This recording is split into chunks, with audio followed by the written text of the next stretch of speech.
Baik pemirsa, kembali lagi masih di Joteng Mojo Teng Mriki dan masih bersama dengan kami di Hotel Crystal Lotus Jalan Magelang, Yogyakarta. Dan ini masih bersama dengan narasumber kita yang luar biasa, yang pastinya semua tema kita bahas tuntas habis di kesempatan yang hanya 1 jam ini, tapi akan memberikan informasi yang luar biasa kepada keluarga Jogja dimanapun Anda berada. Tadi disampaikan oleh Pak Haswan, kemudian juga Bang Yuke, betapa pentingnya sebenarnya penyiaran ini harus yang namanya mengandung nilai-nilai Pancasila. Ini yang harus diwajibkan kepada seluruh media penyiaran yang ada di Yogyakarta maupun di Indonesia. Nah, kalau dari apa yang tadi disampaikan oleh kedua narasumber kita di Bang Yuke dan juga Pak Haswan, cara terbaik bagi media penyiaran untuk meningkatkan kesadaran masyarakat tentang Pancasila itu sebenarnya seperti apa, Pak?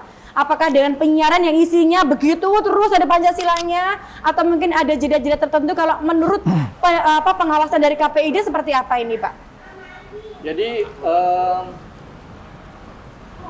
informasi yang terkait tentang Pancasila itu tidak bisa hanya didesain satu pihak saja gitu ya. Oleh karena itu pasti kita ingin agar teman-teman di media penyiaran itu lebih kreatif, ya, lebih produktif dan lebih inovatif dalam rangka bagaimana pesan-pesan dan nilai-nilai Pancasila itu bisa masuk di dalam beberapa siarannya. Nah, ini kan menjadi kewajiban kalau di DIY, menjadi salah satu kewajiban untuk konten lokal ya, siaran konten lokalnya.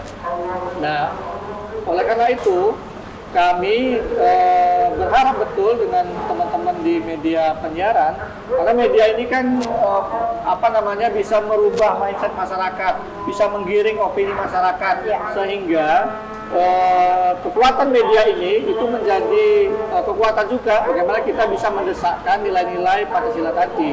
Tidak harus tekstual, tetapi juga kontekstual. Misalnya tadi ada misalnya bagaimana seorang dari kita, lingkungan kita itu peduli terhadap misalnya keterbelakangan, ya, disabilitas dan sebagainya. Itu kan bagian-bagian dari proses yang harus kita lakukan. Dari mulai nilai Pancasila yang pertama sampai Pancasila yang kelima.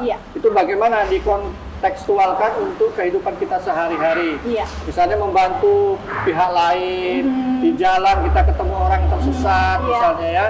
Ada konten-konten itu ya, Pak, ya? Artinya begini, tidak hanya sekedar Pancasila itu adalah bla bla bla bla, tetapi kita juga perlu membumikannya gitu loh. Bahwa ada contoh-contoh perilaku yang disampaikan ya, baik itu berupa features misalnya bagaimana seorang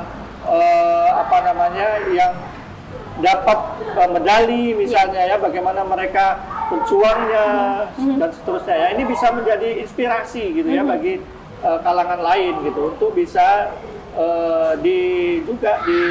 menjadi kebanggaan kita ya bersama gitu dalam negara kita gitu ya, terutama Pancasila ini betul-betul bisa kita bumikan.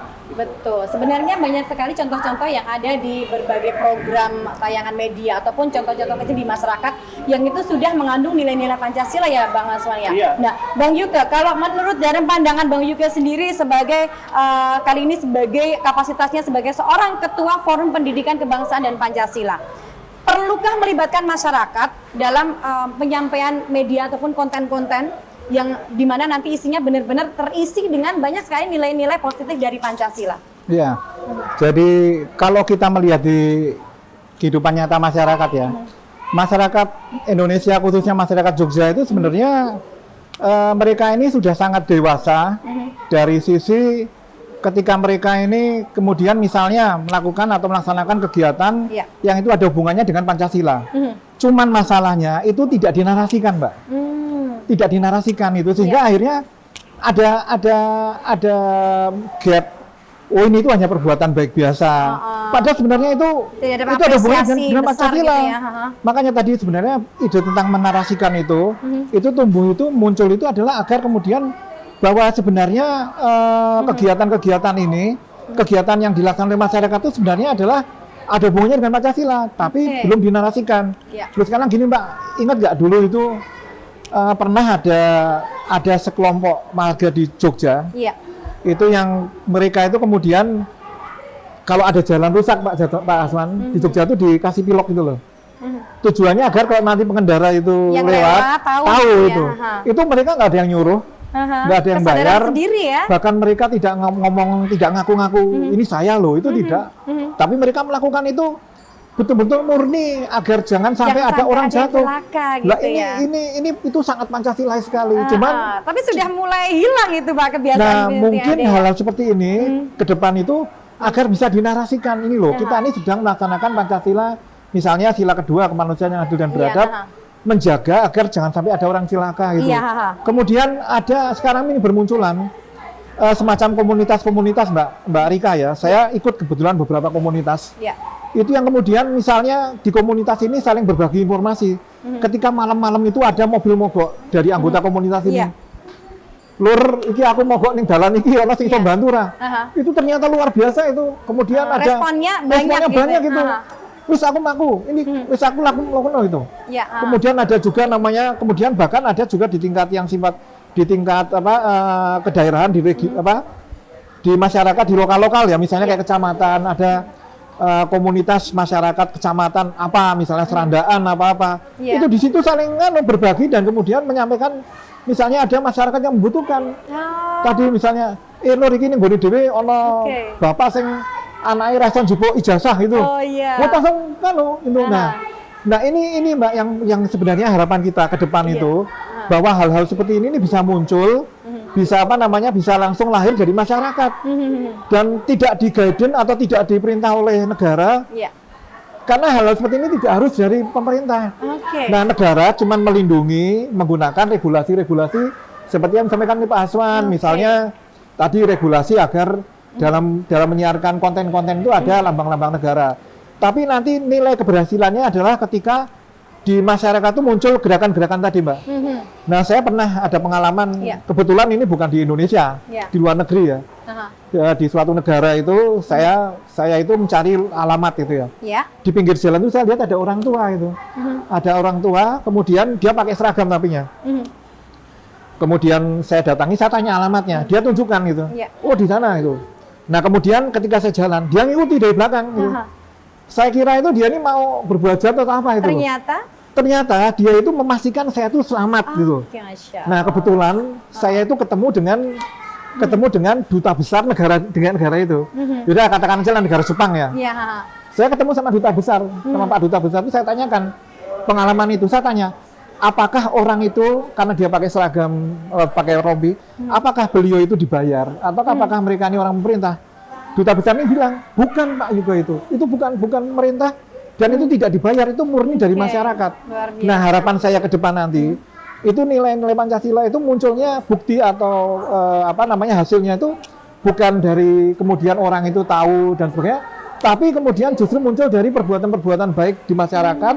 Yang itu nanti menular dan kemudian masif dan menjadi role model itu seperti tadi itu ya, yang miloki jalan bolong, kemudian nanti malam-malam ada lur iki aku macet yang ini sampai iso sing ngewangi, dan ini nilai keberhasilannya nanti dari situ gitu. Ya itu sebenarnya menjadi salah satu bentuk ataupun contoh mempromosikan Pancasila ya Pak. Iya betul sekali. Nilai-nilai Pancasila salah satunya adalah seperti yang disampaikan hal-hal kecil tadi. Kepedulian terhadap sebenarnya adalah kepedulian terhadap kemanusiaan atau kepada kemanusiaan. Jadi itu memang harus yang lebih banyak ditayangkan untuk mungkin diangkat dalam sebuah tayangan-tayangan media. Jadi tidak hanya menjadi sesuatu yang memang realita banget, tapi memang kalau tidak disampaikan banyak yang tidak bisa mencontoh karena masyarakat kita tuh sangat ini ya, Abang juga bisa dikatakan kalau hal-hal yang bagus akan banyak sekali lagi nanti yang akan mengikuti. Betul. Jadi seperti contohnya di beberapa konten-konten kreator dengan berbagi hal-hal kebaikan, itu akan menumbuhkan konten-konten kreator yang lain dengan sifat yang sama, kepedulian terhadap masyarakat. Betul. Dan sebenarnya itu sudah menumbuhkan nilai-nilai Pancasila. Tapi di balik hal-hal yang disampaikan oleh Bang Yugo itu memang bagus sekali, dan kita harapannya akan semakin banyak hal-hal yang bagus yang bernilai Pancasila akan menimbulkan banyak sekali penerusnya yang lebih bagus. Tapi itu juga pasti akan menyisakan tantangan dan hambatan. Nah, ini kalau tantangan dan hambatan dalam media penyiaran ini seperti apa nih Bang Aswan ini? Kalau untuk yang disampaikan tadi Bang Yuka atau mungkin dalam bentuk penyiaran di Yogyakarta dulu kita bahasnya, nggak usah ke nasional dulu ya, di Jogja. Adakah hambatan-hambatan yang dalam media penyiaran ini terkait dengan nilai-nilai Pancasila di era digital? Dan menurut Bang Haswan ini solusinya nanti seperti apa? Oke. Nanti juga akan saya tanya kepada Bang juga ini untuk mencari solusinya bareng kita di sini ya. Mau nggak, silakan Bang Haswan. Oke, yang pertama tentu saja kita pahami bahwa media penyiaran ini adalah sebuah industri. Ya. Ketika dia berada dalam sebuah industri, dia kan harus hidup ya. Iya. Dan hidupnya kan dari pihak lain, Iya. ya bukan bisa menghidupi sendiri. Iya. Nah, oleh karena itu sebenarnya bisa dikompromikan bahwa kebutuhan industrinya seperti apa, ya kemudian kontennya itu akan diusung yang seperti apa, sehingga bisa dikompromikan satu sama lain. Misalnya ya, dibuat sebuah features menarik misalnya. Oh, features itu juga sangat humanis misalnya ya, Iya, ya human interest gitu Iya, ya. betul. Sehingga nanti masyarakat juga bisa memahami bahwa oh konteksnya terhadap nilai-nilai Pancasila itu ada di dalam features tersebut. Iya. Dan itu bisa dibiayai oleh pihak-pihak lain juga, Oke. ya kan, sebagai bagian dari tadi ya, sebagai bagian dari industri. Tetapi internalisasi nilai-nilai itu betul-betul bisa tertanamkan kepada masyarakat. Iya. Ya, dengan konten-konten siaran yang lokal-lokal tadi. Jadi kalau kita bicara daerah istimewa Yogyakarta misalnya, apakah nilai-nilai keistimewaan itu juga terkait dengan Pancasila? Pasti terkait, karena nilai-nilai budaya, ya sopan santun, Iya. adat istiadat itu pasti beririsan dengan nilai-nilai Iya. Tidak jauh-jauh, soalnya saling terhubung ya. Konteksnya tinggi sebenarnya ya Mas Haswan ya. Sebenarnya, Betul. Nah, itulah yang sebenarnya tinggal bagaimana teman-teman di media penyiaran ini bisa mengkreasikan, ya bisa membuat konten-konten yang lebih menarik lagi, tetapi nilai-nilainya tetap terjaga. Gitu. Oke, baik. Ini benar-benar hari ini dalam 3 segmen kita sudah nyaris mendapatkan solusinya sebenarnya ya. Tapi nanti masih ada 1 segmen lagi untuk kita sama-sama menyelesaikan tema ini, Pak Haswan dan juga Bang Yuka. Dan juga untuk keluarga Jogja dimanapun Anda berada, jangan lewatkan segmen terakhir ini karena kita akan mendapatkan hasil dari seluruh pembahasan kita mengenai penyiaran dan mempertahankan marwah Pancasila. Kita kembali lagi sesaat lagi setelah jeda pariwara berikut ini. Tetaplah bersama kami.